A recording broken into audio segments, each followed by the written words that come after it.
Okay, guys, I've got something that's a little tooly and actually technique because I've discovered something in the last 24 hours that I'm pretty interested in with. I do a lot of, most of my work is done with texture, transfer, a lot of cuttlefish bone castings and whatnot. But lately I've wanted to learn how to get texture onto a ring to cast, and whatnot. Just the exchange of patterns, and I'm going to show you how to make this little rolling device and then the application, because if I do it in reverse it really won't make as much sense.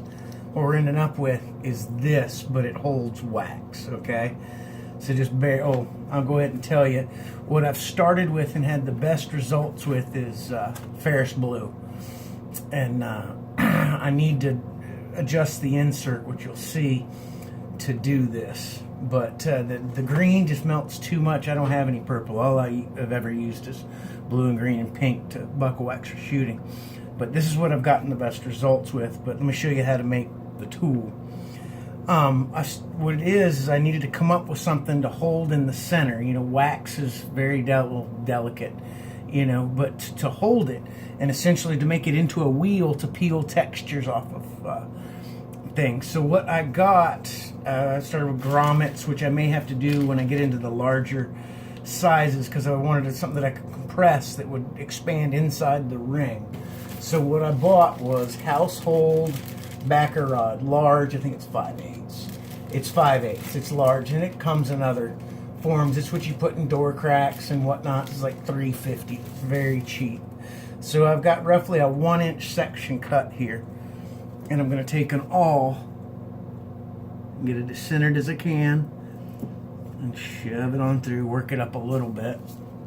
And next, I took some 82 by 32 2-inch machine screws, bought them in a little kit, so it came with the nuts that I needed for pressure, okay? And some, little number 8 washers to go with it. And you cut the head off. I use bolt cutter, whatever you can saw it off, file it off, whatever you got to do. And I have to go the other end because I always kill threads. So where's my file? We go. So what you're going to do to start is, that's my cut in, ruined threads. So you're going to put, oh goodness, sorry, one of these was bad and I knew it. Okay. Oh, come on now. I got a bunch of bad nuts. Sorry. None of these are wanting to. There we go. Okay. So we'll slide this most of the way in. Back it up a little bit, like so. Then you're going to put one of your little washers on. And now you're going to take your piece of backer rod, shove her on there. And then put your next washer. Sorry, came with 2 bad nuts. Okay. And then screw that on, okay? And this is pretty small, and I didn't even core this because you're size it on any way, shape, or form. I did it on one before, but this is purely tutorial. Okay, so what you're gonna do is slip it and get it center. And then you're going to start screwing, finger tightening, obviously. Oh, goodness, come on, go. And tighten them until the backer rod starts to expand inside the wax. So it gives it a hold.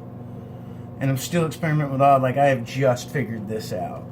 Okay, and I made my handle, it's a piece of 10 gauge house wire.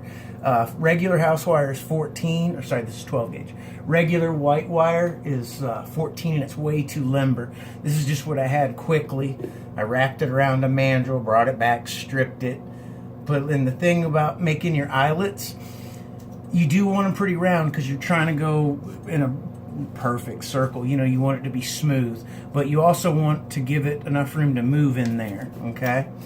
So now what we're going to do, and I got to bend this a little, just give a little bit of tension in here, So what we're going to do is sit it like so. So we've essentially made it, you know, into a wheel. And here, I've got my hot plate. Usually this is what my pickle sits on. I've got my negative airflow. This is a metal blank plate. 55 cents, you know, standard outlet plate, but metal. They're great. I use them for all kinds of things. Namely, I use them. Here's your bonus hack in here. Put them like that, and then I get a clamp. Slip it a little bit forward, obviously. But oops. That's what I use to shoot waxes as well. They come in handy, but I needed a piece of metal to melt wax on with an edge. You know, there's no tiny pans, and I had it. And so I've got this on low, and it's going to vary. You know, hot plates are one of the, like, there is no uniformity whatsoever to them. And I've tried checking temp, and this one, I've had it for, it's my original one. So, like, I've had that 17 years. I've had this little guy, and he's still cooking, but it's either, like, lukewarm and screaming hot. But the screaming hot doesn't really hurt us. But I've got this on, and I don't have a temp for you because it's going to change with every kind of wax you use. Okay, and the trick, just for purposes of teaching, I scrunched up a piece of aluminum foil and put it out because it's a texture and it's there.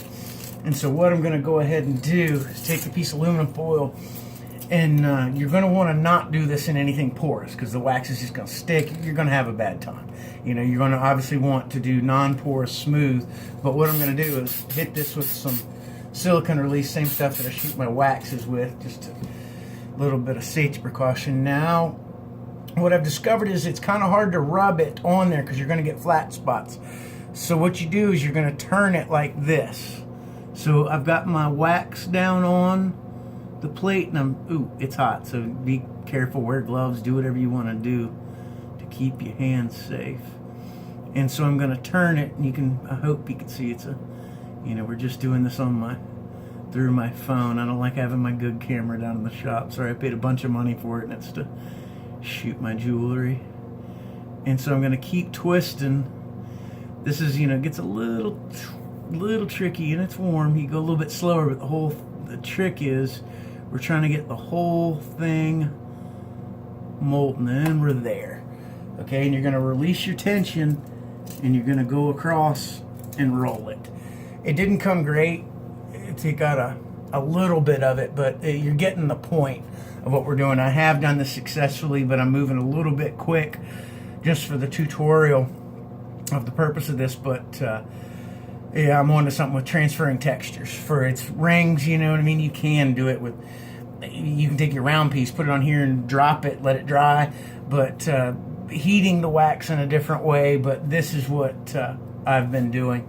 So hope you were able to walk away with something from it. I learned something today because I came up with this. So thank you.